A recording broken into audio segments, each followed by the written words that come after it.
Y, sumbu X. Berarti yang jadi cerminnya apa? Yang jadi cerminnya sumbu X. Ini yang jadi cerminnya sumbu X.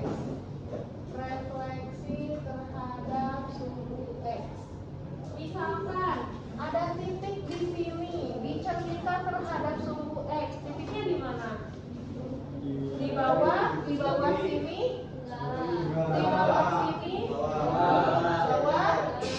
Lihat, ini kan cerminnya ya, berarti jaraknya harus sama. Ya? Iya. Oke, seperti itu. Contoh kalau ada garisnya melengkung fungsi fx-nya melengkung ke bawah, dicerminkan terhadap sumbu x. Jadi kemana bayangannya? Ke terempang ke atas atau ke bawah? Ke atas. Misalkan ini fx, maka kalau direfleksikan terhadap sumbu x, bayangannya itu jadi ke atas. Jaraknya harus sama. Seperti itu ya bayangannya. Lanjut kita masuk ke refleksi terhadap sumbu y. Sumbu y berarti cerminnya apa di sini? Sumbu y. Cerminnya itu sumbu y. Misalkan ini y, ini x. Jika fungsi fx ada fx nih direfleksikan terhadap sumbu y, cerminnya sumbu y, maka bayangannya adalah y sama dengan f min x. Kalau di sini, kalau ada titik di sini nih sama, berarti bayangannya di mana? Kiri. Di bawah? Kiri. Di sini? Enggak. Di sini?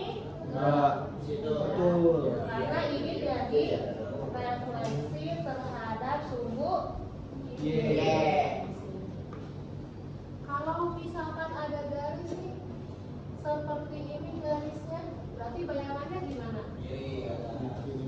Kalau ini fx, bayangannya itu ini juga?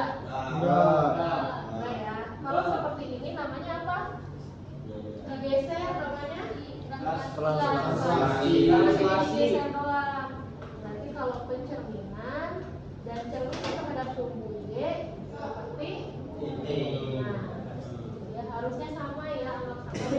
Iya Bu. Ini gx seperti itu. Ini contoh kasus. Kita lanjut ke contoh soal halaman 120.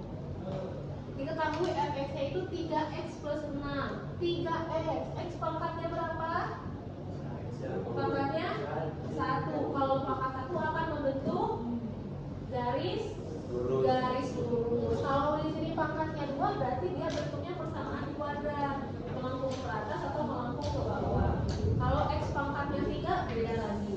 Ada tanda mutlak, beda lagi. Berarti ini akan membentuk garis lurus. Misalnya di soal yang A, refleksi terhadap apa? Terhadap sumbu X. Coba kalau mau nyari bayangannya nih, ada fx dicerminkan terhadap sumbu X. Tadi apa tuh gx-nya atau bayangannya apa? Gx sama dengan min fx. Fx-nya ada nggak di atas? Ada kan? Berarti di sini harus min, harus pakai kurung. Min fx-nya ada nggak? Apa tuh? 3x plus 6 sama dengan min ini berlaku untuk kedua suku di depannya. Nih, suku itu dipisahkan oleh tanda di sini nih, positif atau negatif bersama min. Ini ada berapa sukunya?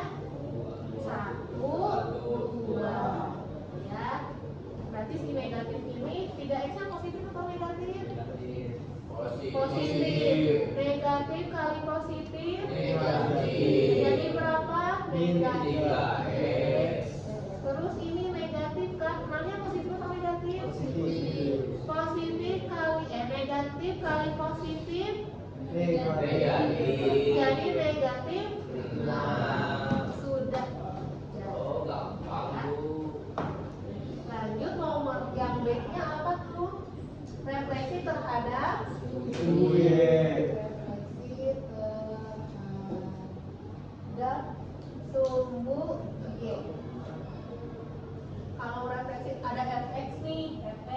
dicerminkan terhadap sumbu Y.